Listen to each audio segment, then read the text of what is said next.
letterpress printing is kind of the pinnacle, or at least that's what I thought of it as. Like, if I could get something letterpress printed, that would be amazing, you know?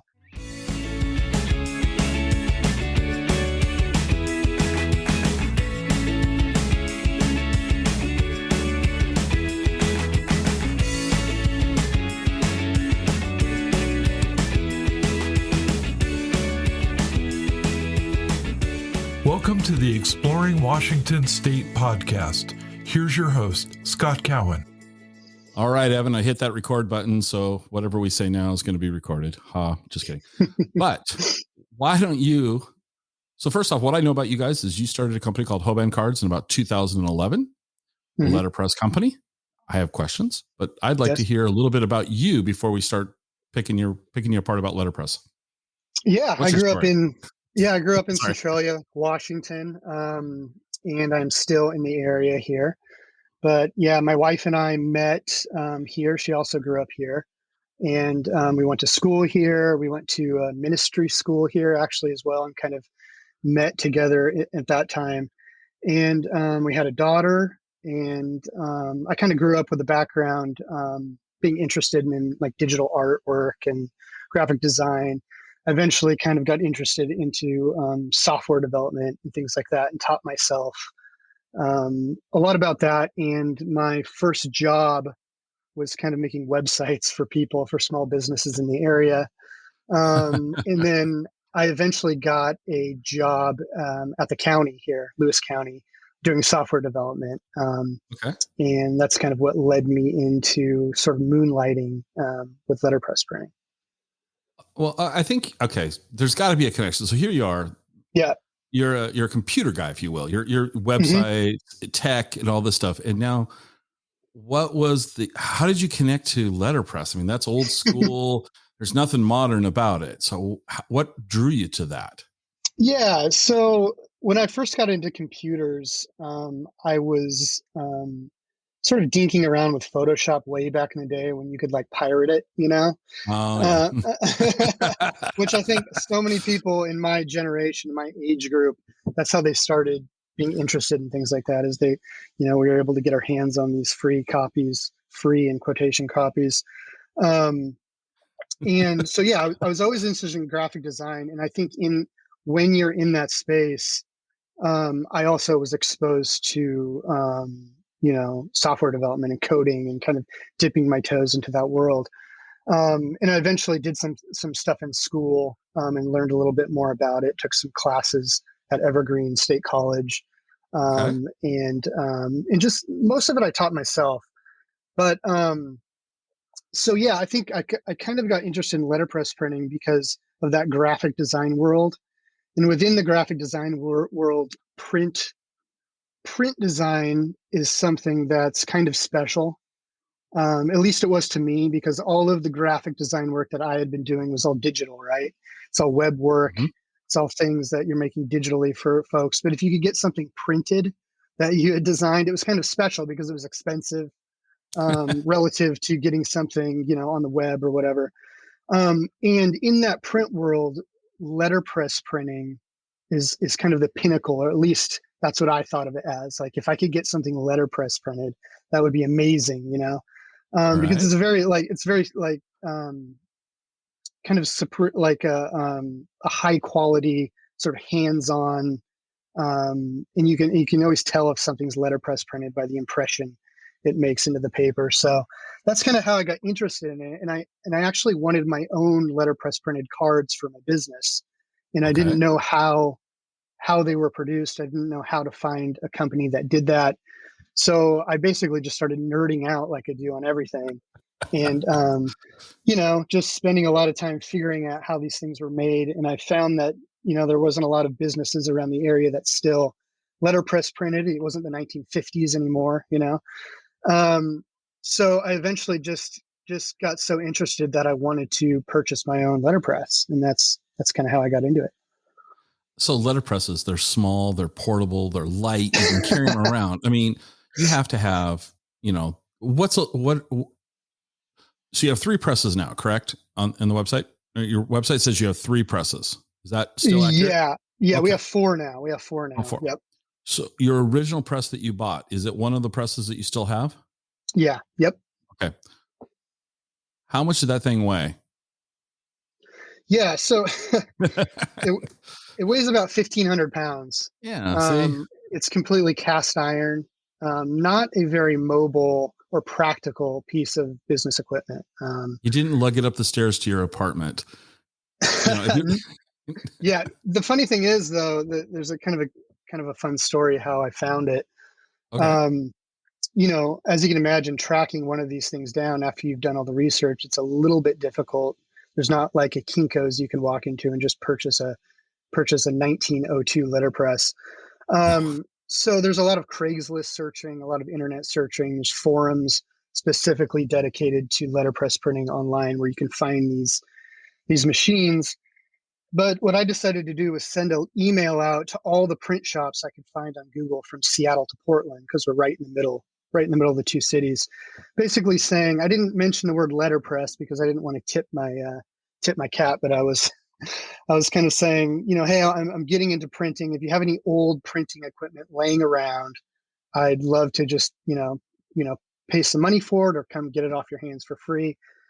I must have sent off probably more than a dozen emails, maybe up to 20 or so. The only place that got back to me was a little print shop in my hometown, Centralia. A woman named Linda was basically, yeah, we've got something down here. You should come take a look at it. I went down there and it was exactly what I was looking for. It was this press we're talking about from 1902. We're just sitting there gathering dust. It probably hadn't been used since the 40s or 50s. And I was able to, and you mentioned lugging it up the stairs. I actually had to get it up a ramp, a super steep ramp, in order to get it out of the basement of this place. So that it was just wild. We had to take it apart. We had to use like a engine hoist. We had to use a come along to get the engine hoist up the ramp. And yeah, we almost killed ourselves getting it, but with the help of some friends, I was able to get it, refurbish it, kind of clean it up and put it back together. Did they charge you for the press? Yeah, I paid her some money for it. Yeah, okay. It was, right, I think it was a good deal for both of us, I think. I'm sure. Awesome. So you've got your original press was from 1902. So at the time of this, that's 119 years old when you think about it. Right. And is it something you use regularly? Yeah. We still use that press regularly. That's cool. Yeah. It's a workhorse. Think about that. 119 years old and it's still functioning.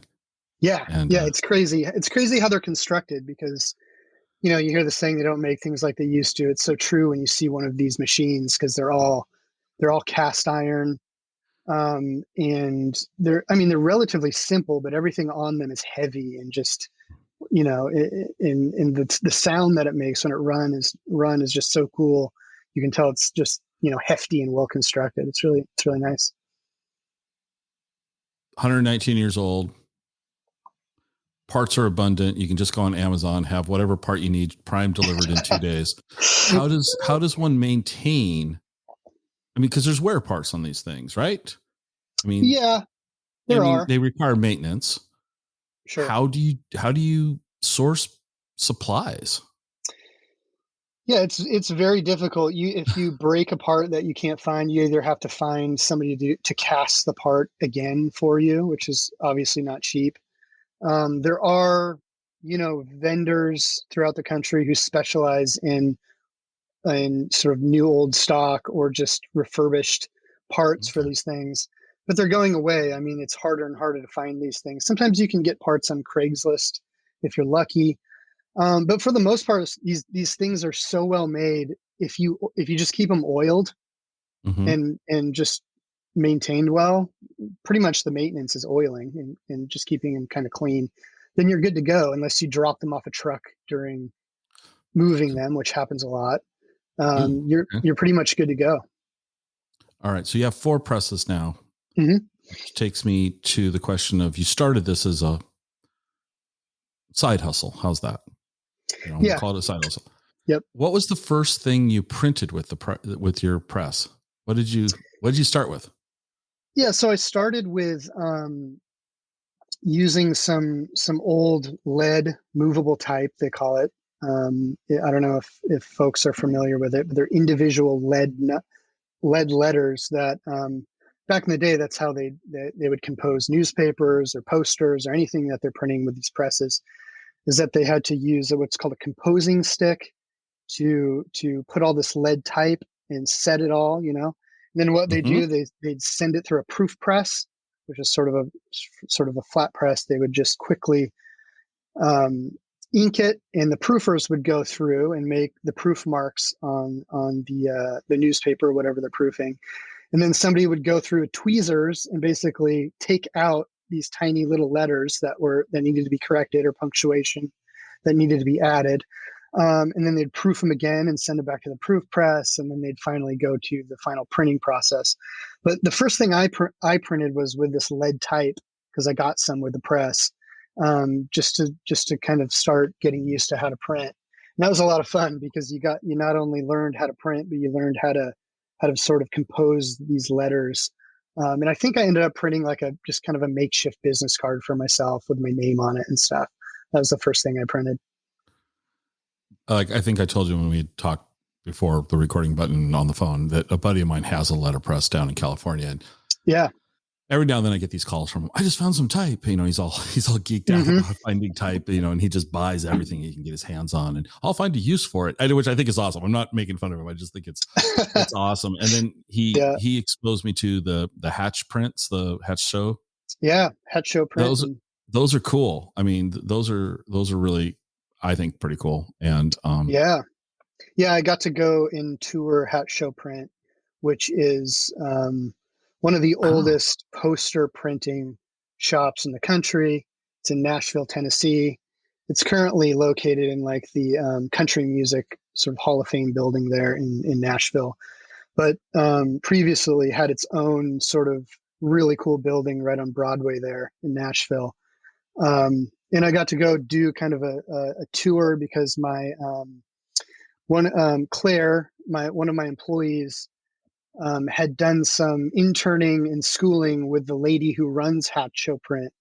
And I got to name drop when I was there visiting, and she took me behind and gave me a tour of the place. It was really cool. That's cool. I think that's cool. And for those people who don't know what Hatch Show Print is, they've printed show posters for concerts, forever, for ever since famous names, Elvis, yep. Cash, Yep. Blah, blah, anything you can think cool. of.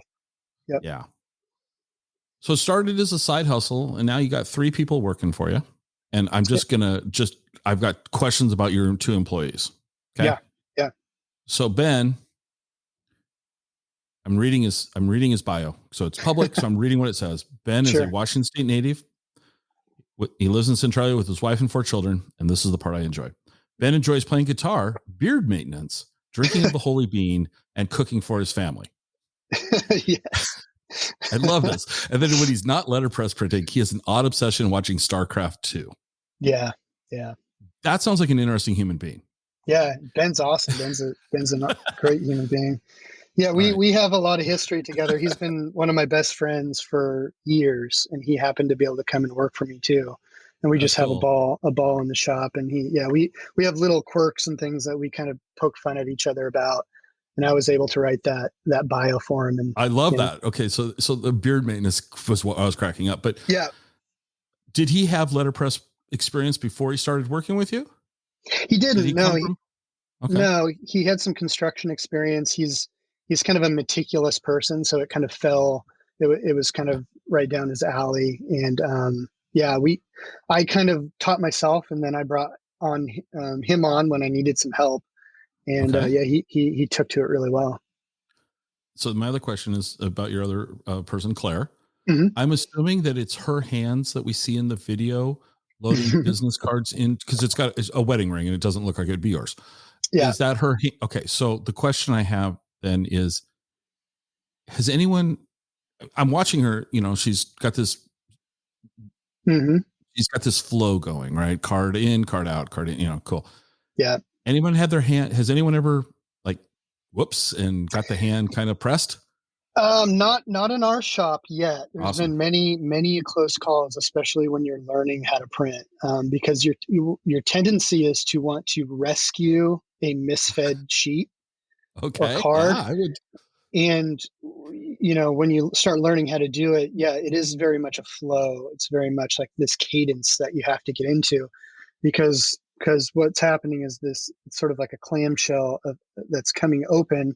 You have to grab the printed card with one hand and feed the new card with the other hand while it's still open. Yeah. And we run the presses at a certain speed that they're printing quickly enough to where we can bust out enough orders to make money. But so you Right. can't, it's not like we can just slow them down to like this super slow pace. So you have to really learn that cadence. And then you also have to learn when it's okay to just toss a card on the ground, right? So, Right. if we're printing 500 cards, we might toss 25 or so on the ground during the print Okay. process. Yeah. All right. No, I was just watching, and I was assuming it was her hand. I was just watching this, and Yeah. I just kept going, wow, this is so synchronized. Yeah. And yeah, and that was so anyway, so Yeah. It we'll can be come back to you. dangerous. Yeah, we'll come back to your bio when we wrap this up because I have questions. So Okay, cool. so you had a job with Lewis County and Mhm. you then ended up opening this shop up. That's very cool. Yeah. And I think I told you when we talked on the phone, some major mailing list, when I mean major, like morning brew or something like that, Mhm. or Wired or something, mentioned you guys. And they said, if you're looking for these, letterpress cards, the best business cards, it was like they were glowing. They didn't say who you were. Click Yeah. here, basically. And so I go, oh, I'm actually thinking about business cards. And so I clicked on it and I'm like, oh, this is cool. Wait a second. They're in Washington State. I want to talk to them. So here we are today. Yeah. So I think it's awesome that a little shop in Chehalis is getting national exposure. Yeah. Yeah. So I'm going to pause there because I wanted to go back. I didn't ask you one question I want to know. Sure. Why did you decide on doing business and calling cards? And I mean, why didn't you go posters? I mean, how did you develop the business plan? Yeah, there wasn't a lot of developing of a business plan. There was a lot of just it's kind of how I do things. I just get interested in something, and then because this happened, people happened to be interested in this when I started doing it and posting it on Twitter or Instagram. It was probably Twitter back in the day. That's kind of the reason why I continued to do it and make money from it. Initially, it was just a cool thing. It was a hobby. It was something I wanted to do for myself. It's something I wanted to make pieces of art with or something like that. Um, and then yeah. So like while I was working doing software development at the county, it's one of those things where it's like you look at your job and you're just like, it's one of those reckoning parts in your life where am I going to do this the rest of my life? Like, am I just going to sit here in a chair the rest of my, even though I enjoy it, working for the government isn't the most expiring work in the world, Um, so that's kind of when I decided to like, oh, this letterpress thing has some legs. People are interested in it. They think it's cool. I enjoy it. And that's kind of when it kind of went over into a business. But yeah, no business plan. Things just started to kind of like naturally and like organically pick up as far as sales go. I had a kind of a community on Twitter. I was involved in like I've always been in kind of like the Mac community among people who like Macs and software surrounding Macs and stuff like that. So I had kind of a built-in community that kind of picked up what I was doing and spread the word. So that's kind of how it That's great. started. Yeah. That's awesome. So calling cards, business cards, letterhead Yeah. Oh stationery, yeah. if you will. Yeah. Let me answer that question. I kind of got off track there, but um, yeah. So there are certain types of letterpresses that print certain materials. The type of letterpresses that I have don't print posters. They're too Okay. small. They're called job presses. So they're meant for like a lot of quantity rather than a large surface area. There's proof presses, which are what print the big posters, and poster presses. Mm-hmm. And those take a big sheet, and they usually you print with like wood type. If everybody, when I was talking about that movable type, that lead type, there's a version of movable type which is bigger type, and it's usually made out of wood. And that's the kind of letters that like Hatch Show Print uses to print their big posters with. So basically, I got into what I calling cards and business cards because it's just the type of press that I had and the type of press I was interested in at the time. Okay. Also, the proof presses, the bigger poster presses, are a lot harder to find, and they're a lot more expensive.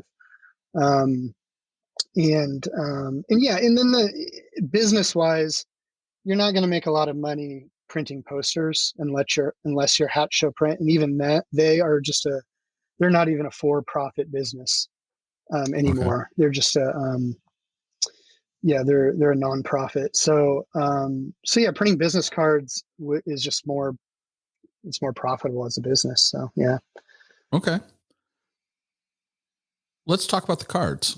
Yeah. So you've got calling cards, which I'm old enough to kind of remember what they are. Mm-hmm. Yeah. It might be something like my grandfather would have had. Yep. But calling cards and business cards. Go ahead and I'll ask you, go ahead and explain those two differences. Yeah. Yeah. This is kind of where my like passion lies the most, is in calling cards, because I love the idea of what a calling card represents historically. We're all familiar with what business cards are. They say the business we work for, they have our contact information, they have our name, our title, and a bunch of other junk we probably don't need on there. So the sort of the idea of a calling card, at least to me, and kind of how we've sort of reintroduced the calling card into the modern times, is a card that represents like who you are as a person rather than the business that you work for. So usually these are just very minimally designed cards. We have pre-designs, so people don't have to design their own. They can pick one of our pre-designed cards. It's a focus on typography, so really good type, really good historical typefaces that we use. Really well thought through kerning and tracking of the letters, and balance on the card. And these cards are meant to sort of, when they're presented to somebody, make a personal connection with that person rather than being like a business front for that person. Mm-hmm. You're introducing you as a person rather than the business. So it's a lot more inviting. It's a lot more personal. Mm-hmm. It usually has maybe just one or two pieces of contact information on it, which kind of makes it feel a little bit more exclusive to the person receiving it. And they also kind of feel a little bit more like a little piece of artwork rather than just this piece of paper that you may throw away or something. I mean, we all get business cards and they seem so antiquated now. Like, why would you exchange a business card where you just shoot an email? But these calling cards are something sort of completely different. There's something that's physical, that's nice to touch, and that people want to keep like forever, basically, to be reminded of this person. And that kind of harkens back to the historical context of what a visiting card or a calling card is, which was a reminder of a visit to a house, right? You go to somebody's house to visit them. They would have a plate set out, maybe in their foyer. And before you leave, you just leave a card. And really, usually all it had was the person's name or their signature on it. And it was just this nice little reminder that the person was there. I think it's really cool. I'm scrolling through these right now and I'm looking at some of these, and I'm chuckling because, Detective Lester Freeman, Major Crimes Unit. That'd be like, kind of, I like the irreverent that you have here for your various cards. And I think it's really cool. So of the calling cards, yeah, which one is the most popular right now? Yeah. Or am I putting you on the spot? No, you're not putting me on the spot. I know exactly which one's most popular. It's the Patrick Bateman or the improved Paul Allen templates that we've made. And if you know anything about the movie American Psycho, there's a very famous business card scene in that movie where they're inspecting each other's cards. And this I just like haven't seen the movie, so I don't know. oh Okay. man. Okay. Yeah. At some point you could just look it up on YouTube. There's kind Okay. of this ongoing joke in the letterpress printing world where people always reference the scene in American Psycho where they're inspecting these cards because they're like, just like, oh my gosh, look at these amazing cards. And a couple of them happen to be letterpress printed in the film. And so we had so many requests for us to sort of remake those cards that we decided to make those one of the templates that's available on hobancards.com. So they're wildly popular. People love to swap out Patrick Bateman's information for their own, and then have one of these cards that look like they're from American Psycho. So we kind of begrudgingly brought these out because as a letterpress printer, it's like a joke that you hear too often. You hear about these American Psycho cards too often. But I couldn't resist offering them for sale because we were selling so many of them. So since I hadn't seen the movie and I've never heard the story before, it's a great story. So you might get tired of it hearing it or telling it, but that's a great story. Yeah, it is. It's fun. It's fun for sure. And go ahead. What's your favorite calling card for you? Like if you're going to go print yourself some new calling cards today when we're done, what design would you grab? I really like the detective. I think that's got some nice typography, nice balance to it. There's the trade card, which I really like. Okay. There's a card called the field card, which is ultra minimal. It's basically just has your name and your phone number in all lowercase divided by just a pipe divider, just centered on the card. It's super minimal. And yeah, those I like quite a bit. Yeah. One thing I was going to mention, going back to the American Psycho thing, one of the things that I did originally was I've designed all of my cards, or most of them. I think a couple of them have my own name on them. But all of them have our templated cards are designed with characters of TV shows or movies that we like. And there's little Easter eggs on each of the cards as well. So it's fun for people who recognize the characters from a show to see that character on them. So we have fun with that. That's very cool. Yeah. Sorry, I'm having some microphone challenges here. My microphone is acting up. We'll just do this. Well, since you said Easter egg and all of this, let's go here.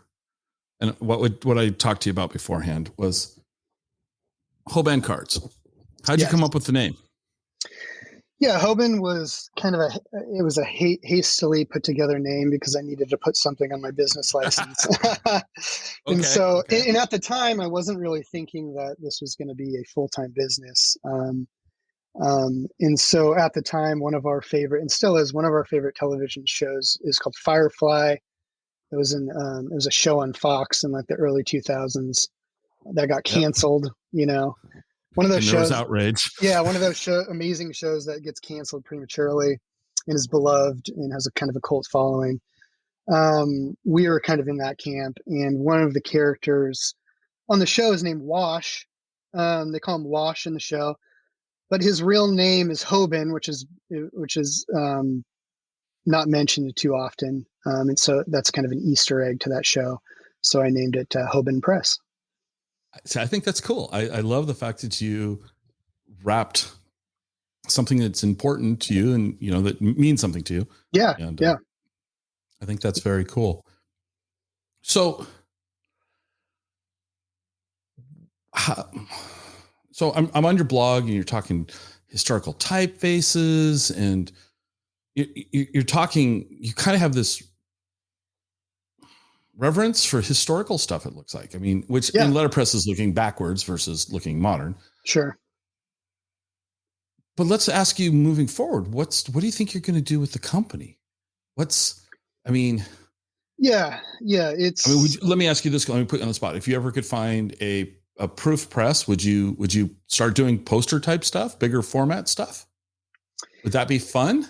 I think it would be fun. It would be very fun for me to do. It would just be a matter of if I had the time to do it. It would probably end up being more of a.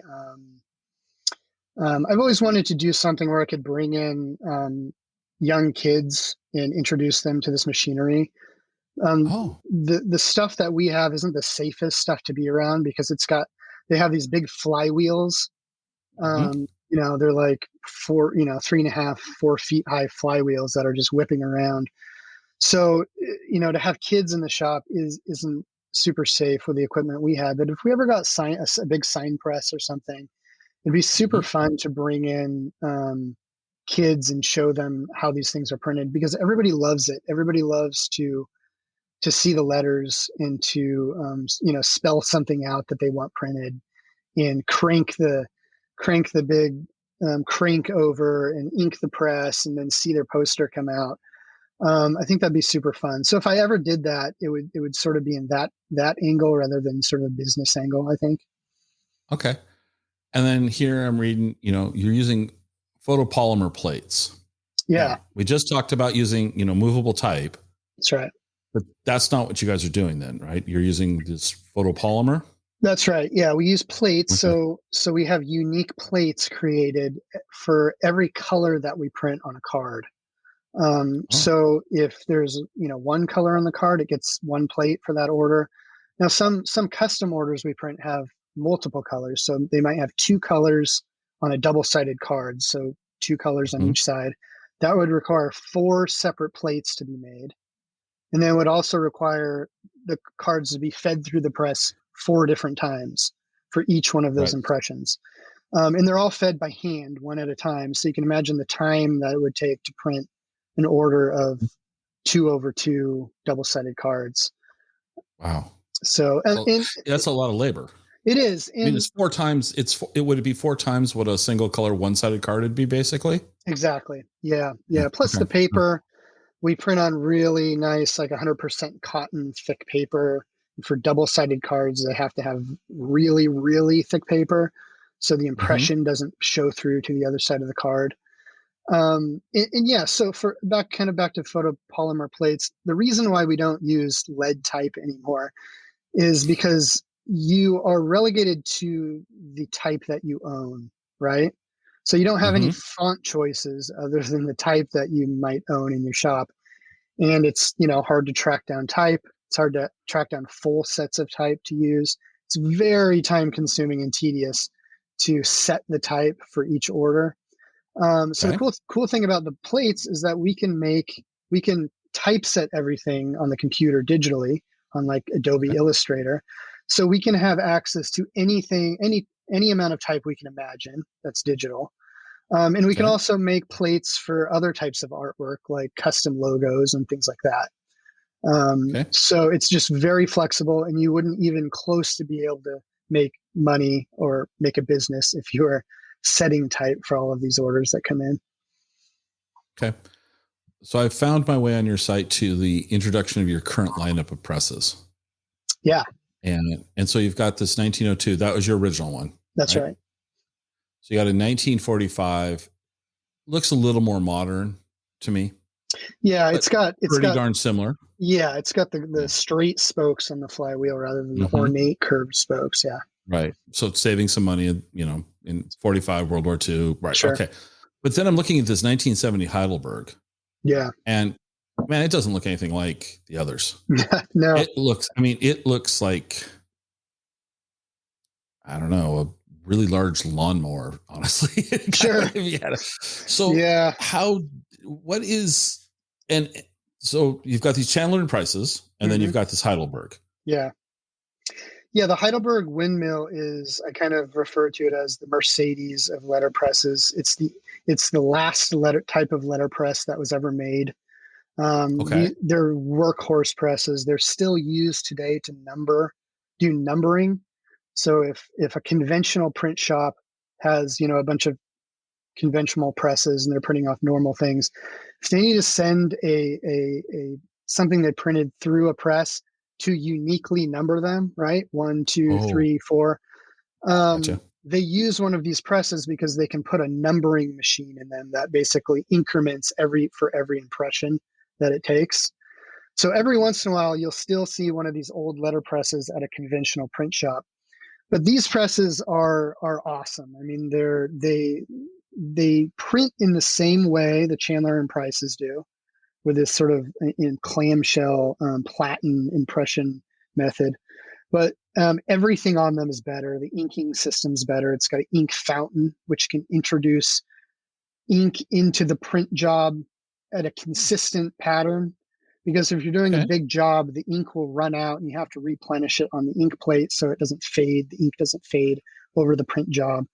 And it also sucks the paper up manually. You're not hand feeding it. It has suckers on it that suck the paper up. And it's called a windmill because it has these gripper arms that grip the paper, and it looks like a windmill as it goes around and operates. And it's got the coolest, most therapeutic sound to it when it's printing.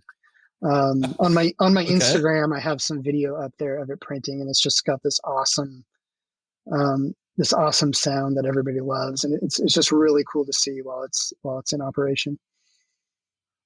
So this is those rabbit hole questions. So I'm looking at these presses, and so on the Chandler and Price's, all three of them have this round disc. Yep. Is that the ink plate? Yep. The round disc on top is the ink plate. Yep. Okay.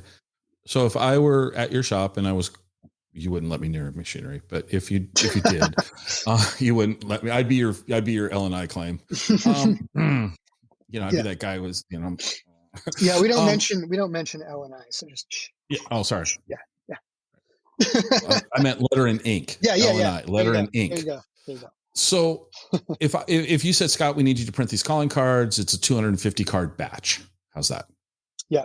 How often do I have to ink that to do 250 cards? And let's make them simple, not double-sided, just a middle of the road average amount of text. Do you mean how often would we have to add ink into the whole system, add ink onto the ink plate? Yes. Probably for 250 cards, probably just once, depending on the surface area of the ink.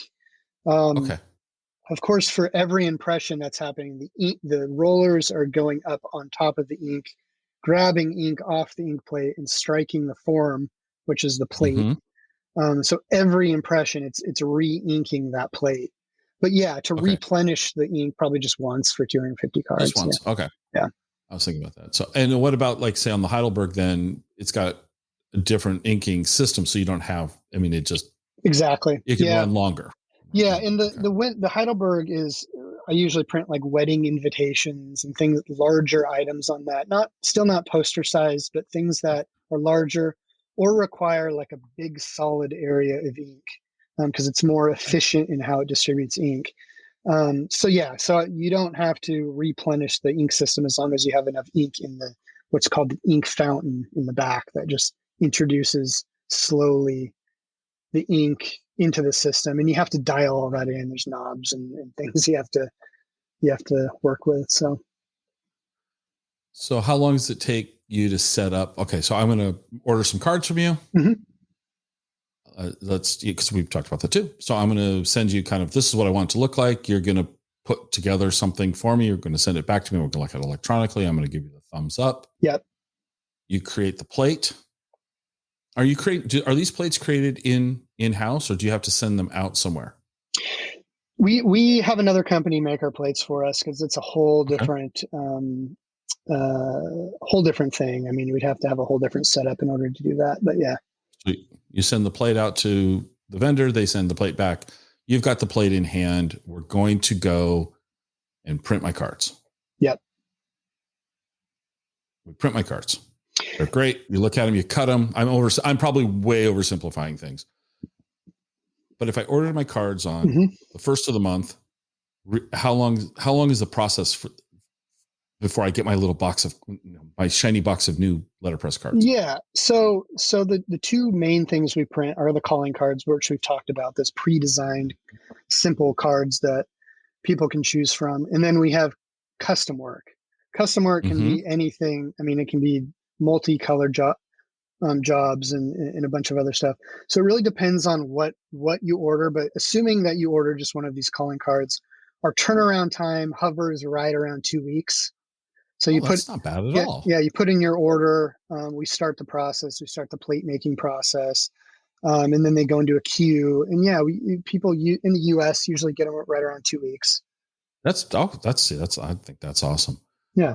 And of course, now I'm looking at the Heidelberg press again. There's like a piece of metal on a rod hanging out in front of it, and without really, what is that? Yeah, that says original Heidelberg on it. It's basically a safety guard. Okay. So when that's turned up, currently as you're looking at it, it's down. While it's down, the press can run. But if you turn it up, it locks the press so it can't pull an impression. Oh. So because what a lot of times you're leaning over and into that press because you're adjusting things, you're adjusting registration, and you don't want the press to actually engage, and you'll be in a world of hurt. So that's just a safety mechanism. But that plate on the front is the iconic look of that Heidelberg windmill. It's a very iconic thing to that press. Well, let's go back and talk about your custom letterpress stuff, because all of a sudden I'm looking at that and I'm like, wow, this is kind of interesting. Yeah. Walk me through. So like, you don't do foiling, you don't do duplexing. Okay. Yeah.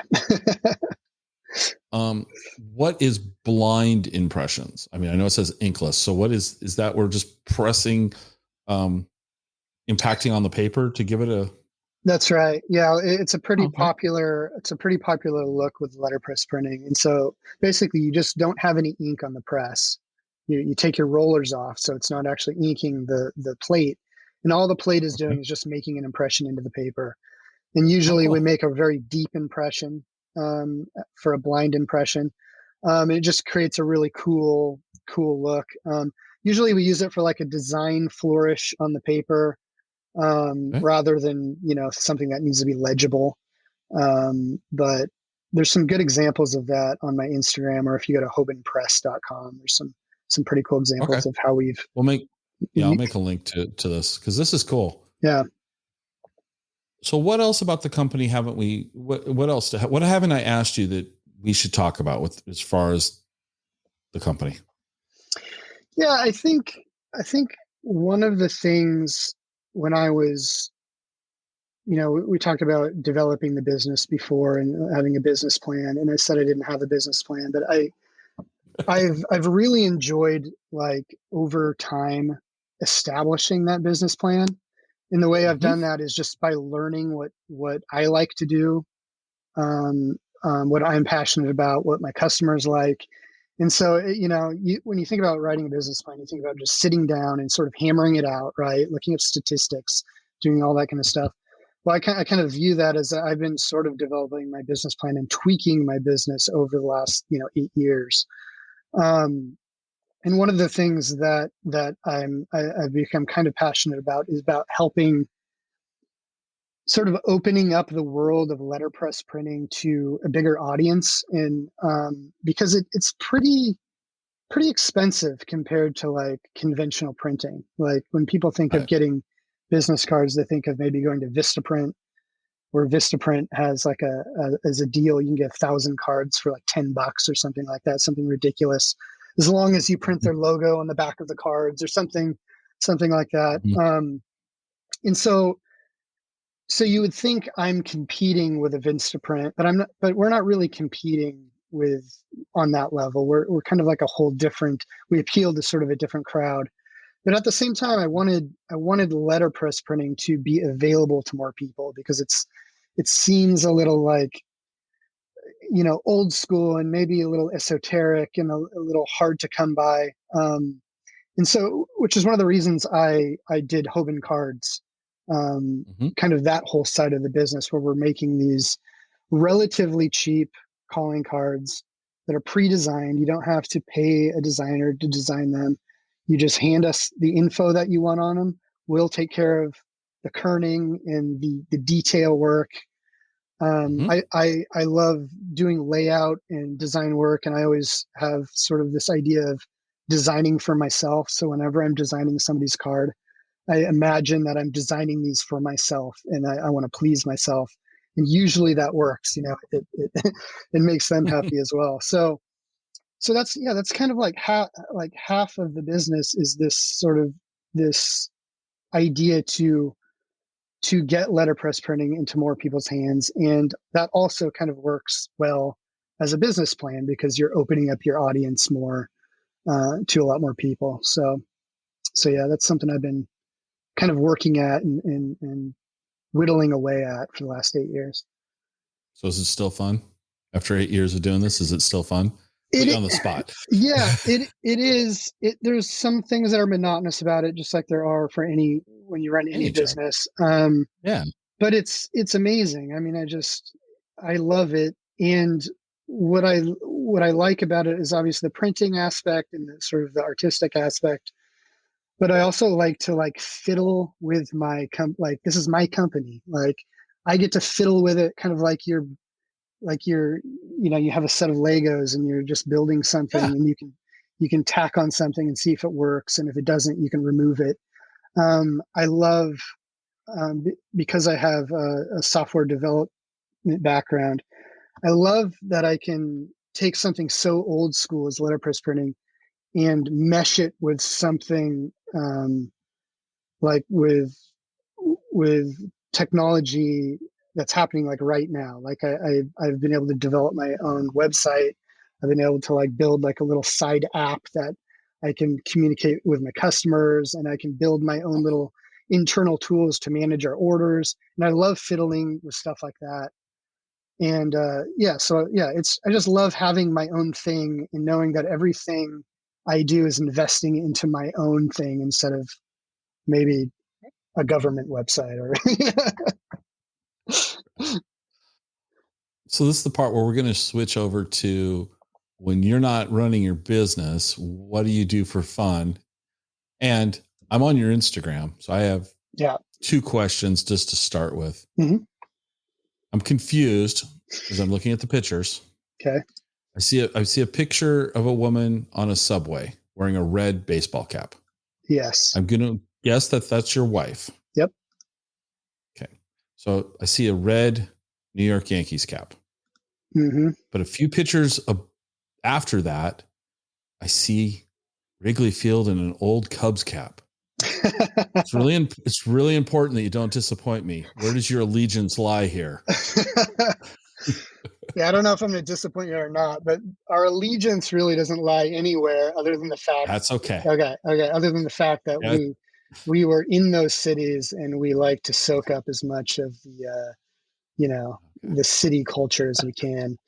And so we went to Wrigley Field while we were in Chicago, and we went to Fenway when we were in Boston, and yeah, so we've kind of gathered little mementos in all those cities. All right, so I'm going to put you on the spot. If I said you got to go back to one ballpark, you're going to go to Fenway, or are you going to go to Wrigley? Oh my gosh, I think I'd probably go to Fenway. They were equally as cool, equally as old school. I mean, we're talking about old school things and having that sort of nostalgia. And even though I don't know if you can have nostalgia for something when you were never alive for in the first place, but just going to those places and seeing how different they are from a modern ballpark. We have Safeco, or it's still called Safeco. T-Mobile or whatever. T-Mobile, it's safe. Yeah, it's safe. Mariners Stadium here in Seattle, and it's awesome. It's a great stadium, but going to see those stadiums it's amazing. I love it. Yeah, Safeco is a great modern spin on the iconic stadiums. I have not been to Fenway. Yeah, but I've been to Wrigley a couple of times, and Wrigley's cool. Yeah, as long as you don't say the Yankees, we're still okay. Yeah, all right. Yeah. Question number 2, and this is something you say on your bio, so this is what I wanted to come back to. Sure. I see a Volkswagen Westfalia. Yes. I see a Westie. Yes. you like to fiddle with things. You have a Westie. Yeah. Yeah. You have to want to fiddle with things. Where do you guys like to go in that around Washington? Where's some cool places that thing's been? Well, I mean, apart from our year-long trip across the United States, we've had more adventures in my older '78 Westie. So before I had an '89 Vanagon, which we have now. Before that, I had a '78 Westfalia camper, and we've going to the beach is always awesome. Cape Disappointment is a place we love. And state parks is always great. I like to kayak too. So taking it up towards Mount St. Helens, finding a lake, going to Rife Lake or Mayfield Lake, places like that. So your '78, was it kind of a cream color? Yeah, it was like a beige. Yeah. Yeah. Okay. And why did you retire that one? So, yeah. Hopefully that's not a bad question to ask you. But, no, it's a sad no. But there's a story. There's a story behind it. So a few years ago, my wife and I and my daughter, who was in 6th grade at the time, we decided to sell our house, and live in our van for a year and travel the United States. And so sold the house. We started our trip in our '78 Volkswagen Westfalia. And just a few weeks into, or probably just a couple weeks into the trip, we realized, oh man, this is going to be a very difficult year in a 1978. We've done a fair amount of camping in it, but to live in it is a whole different thing. So while we were in Salt Lake City, we actually found a 1989 Vanagon, and we purchased it.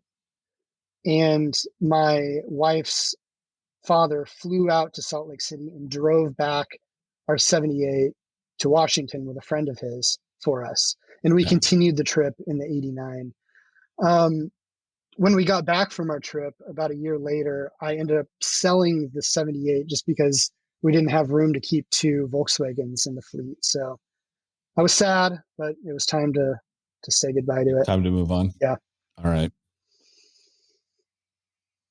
I'm looking. Is this a wood kayak that you have on top of the Westie? Yeah. It's called a Pygmy kayak. It's a company out of Port Townsend who has made wooden kayak kits for years. It's a pretty iconic, well-known place there in Port Townsend. I think they have a lot of history in that city. And my dad and I bought one of the kits and decided to build a kayak together, and it was incredible. It was great. Oh, that's cool. So you bought the kit, but you built the kayak. Yeah. They cut all the pieces of wood for you, like laser cut them, and they give you all the supplies, all the it's a stitch and glue kayak. So you stitch it together. You like drill holes in all the seams. You stitch it together with wire, and then you epoxy all the seams, and then you fiberglass it all, and it's a whole thing. But it's so much fun, and it's a really, really fast, awesome kayak. Really light, strong kayak. It's fun. Okay. Are you a fan of coffee? Yes, I'm a big fan of coffee. I've got my Olympia Coffee Roasters mug here. I'm drinking out of right now. Is that going to be the answer when I ask where's a good place to get a cup of coffee? Yeah, that's the best place. The best place I've been to in Washington is Olympia Coffee Roasters. They've won national awards for their roasts. They send their baristas to the competitions, and they've got shops in Tacoma and Seattle now, I think too, as well as Olympia. So, which one of their coffees do you like? I usually try like their single origins that they rotate through. All right. When you go there, their big truck is like their staple espresso roast. It's great if you're going to get a shot. Yep. But yeah, I always like to change it up and get whatever new. So what were you drinking? That cup you held up, what were you? Now you'll say I'm drinking water, but Yeah, what was in that cup? This is actually Stumptown. I was drinking Stumptown. That's another solid one, though. Yeah, they make good. Yeah. They have good stuff. So, all and right. I used to roast coffee, so I haven't roasted in a couple of years, but I had a like a 2 kilogram drum roaster in my garage. Right. It's like a kind of a sample roaster, they call it. And I was into roasting for quite a while, so I love that. And so you really do like this hands-on tech. I mean, you're I mean, coffee roasting is and then letterpress, and then you built your kayak. Awesome. Last question for today. Mm-hmm. If I'm visiting Chehalis, Centralia area, and it's lunchtime, where's a place I need to go for lunch? Yeah. If you're in Centralia, check out Boccata Deli. Okay. It's a Greek-inspired deli with a chef. His name's Darren. He's one of the most talented chefs in the area. He also does special dinners and things. I don't know during the COVID days here. I'm not sure what all is operating, but if Boccata is open, check out Boccata in Centralia. In Chehalis, there's an awesome sort of a Scottish bakery called Shona's in Chehalis that is amazing. She makes traditional Scottish pies and pastries. Uh-huh. So dip in there for a pie and some coffee, and you'll be good. Come on, you have to understand that recommending a Scottish bakery in Chehalis that's not what I would have expected. You know what I mean? That's not what that's awesome. I love that. That's cool. Yeah. So I'm going to wrap this up and I'm going to say thank you, but where can people find you? What should they be looking for? You get the last word.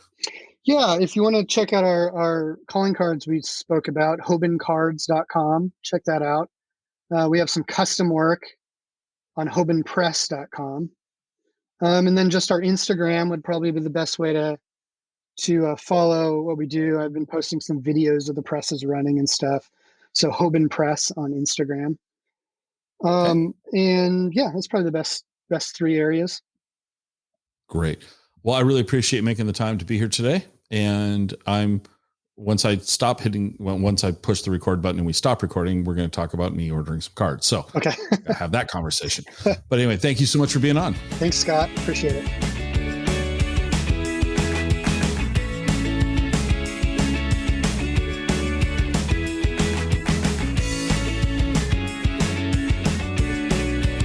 Join us next time for another episode of the Exploring Washington State podcast.